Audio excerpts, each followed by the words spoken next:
You can hear it blaring from outside SAR's barbershop. The sound of television.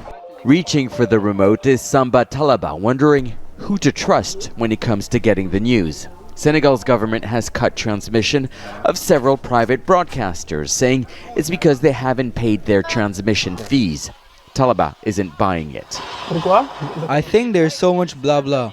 People talk nonsense on talk shows. This is not good for our children and for the nation.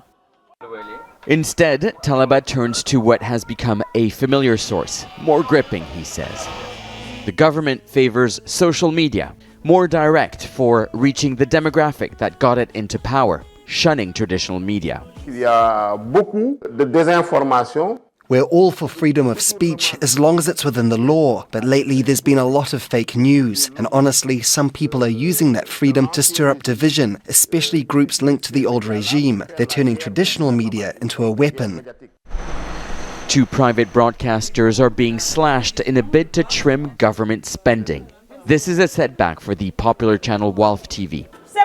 Last year, the former government shut the channel down and arrested several of its outspoken journalists when it rolled out 24 hours coverage of protests supporting the then opposition leader Ousmane Sonko. Now that he is in power, Walf TV journalists say the government is turning against them after their transmission was temporarily cut. If you shut off all the taps and stop the press from growing the way they should, let's not kid ourselves. It's going to affect how free they really are to think and speak. The television screen once held the nation's attention, but sales are down, replaced by the much smaller screen found in our hands. But holding on to public trust is even more difficult. Despite the signal being cut off, this is not the end of television as a major source of information for people here.